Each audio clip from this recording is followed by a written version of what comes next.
it wasn't always a 40-hour work week. That wasn't the norm.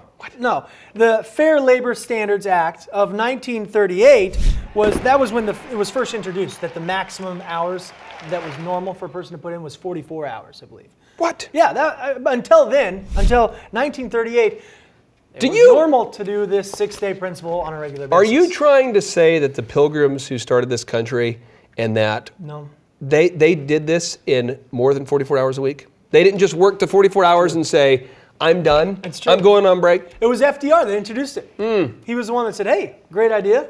You can achieve success in 44 hours. Well, one thing I'll tell you, and I'm sorry to disagree with a man who's no longer with us, and a man who helped lead America through World War II. Yes. But I have yet to interview a millionaire or everyday success story who worked less than 44 hours a week at the onset to start the business, to grow the business. I've just never seen it happen. But like you said, you might have a goal and a dream to work less than 44 hours. True. But that's why you do the 6-day principle and work a ton beforehand. Boom. Okay, so let me ask you this though. Truth Cannon here. What percentage of, we've already touched on successful people that go above 44 hours a week. What percent of people that I guess wouldn't be able to say that they've achieved their dreams, whatever they are, that work more than 44 hours a week? I find it hard to become, I find it hard to not become successful if you are working hard, if you have a great work ethic, and if you have great character. I mean, if you have a great character and a hard work ethic, I find it hard to be stuck.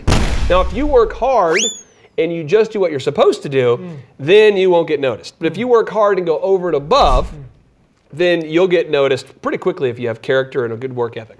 Or maybe if you work hard and you do illegal things, that could also lead to not, the character is a big part of that. Sometimes I can't relate to you and your millennial cynicism. So right now I'm watching this. Thriver's watching this. He's on the other side of this camera. What do you say to him? What action step does this Thriver take right now from watching this episode? Let's just get real. Let's just be real right now. I agree. Say, am I putting in the work needed to get ahead? I mean, it's ridiculous. I'm just telling you, real talk. I get up most days at 4 or 5 in the morning, and I get up, and by the time the average person's got to the office, I've already been there for 4 hours. So if we're in a race, I'm going to beat you every single week by 20 hours. Right. And I'm still home with my kids by 6. Right. I just get up at 4 or 5 every day. And back before I did that, I was working at Applebee's, working at Target. And what I did there is I'd work at Applebee's and work at Target. And then at night, I would work on growing my business. Right. But you have to put in that extra effort if you want to get those extra results. This whole zero impact fitness flyer, the shake weight deal where I'm not really working out and I'm just holding the weight and it's shaking, that doesn't work. You just can't. Have you ever met somebody who's in great shape who's been using the shake weight? I have not, no. Now, I'm sorry if I'm offending you if you are the shake weight fitness champion of the world, but I've yet to meet somebody who says, I had no soreness, no impact, haven't changed my diet at all, and in just 3 minutes a day, I've got these amazing thighs. You know what I mean? Outside of myself, I say that to you a lot, but that's just not normal for people to say that. But what's interesting is that everybody has a dream. People have goals, but it's different when you're just verbally announcing these goals. And Brian Tracy touches on that. Okay, so tell us first of all, who's Brian Tracy? Why should we care what Brian Tracy has to say right now? Brian Tracy is a best-selling success author who's written numerous best-selling books. But what I like Brian is he has devoted his life to studying successful people and figuring out how they did it. But then he applied it in his own life, and he became a multimillionaire through his different business ventures. And now today he basically travels around the world as kind of like a evangelist or kind of like a gospel of wealth kind of guy, where he's teaching the good news of how to make more money. He's consulted with thousands of companies, spoken to over 5 million people. He's a good one to listen to. Yeah. This is what he says.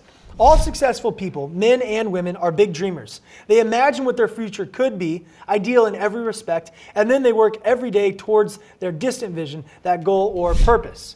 That's what we need to be doing. You need to be working on a daily basis to achieve that goal, not just verbally saying it and not being willing to put in the extra work, right? I would say as an action item right now for everybody watching this is what we want to do is you want to take a second, go ahead and type in the notes section, or maybe you want to write it on a piece of paper. I highly recommend you type in the notes section so you can find it later. Right. But ask yourself, how are you, Lee Cockrell, one of our Thrive mentors, talks about this. He used to run Walt Disney World Resorts. But he says every day ask yourself, in what way are you not happy with where you're at physically?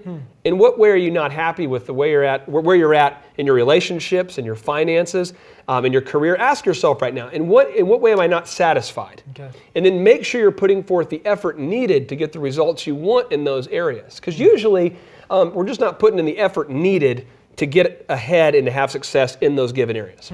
So in this art of getting ahead here, Yep. you're saying that it's going to take some extra work. Yeah. It's going to take some extra work. It might take that 6-day principle, and you got to be willing to put in that extra work if you actually want your dreams to become a reality. I promise you, regardless of education level and regardless of what skills you have right now, if you're willing to do this, you can achieve whatever you want. And if you think about Walt Disney, that's a high school dropout. Think about Henry Ford, high school dropout. You think about Richard Branson, who started the Virgin companies, high school dropout. Elon Musk, Steve Jobs, different people. It's not about your intellect. It's not about the college degree that Steve Jobs does not have, or did not have, or Bill Gates. It's about learning the practical skills needed to get ahead. And I promise you, if you're willing to diligently apply this principle, the 6-day principle, you can have big success. In fact, I can guarantee that you're going to have big success. I love it, and I appreciate this, and I believe that you've taken this into every area of your life. I know that you work at least 6 days a week to maintain your skin color. Yeah, well, you don't want to go outside. I try to stay dedication. inside. Yeah, and I appreciate sort of that. I appreciate your appreciation about my lack of pigmentation. That's not easy to do. So well done. Boom.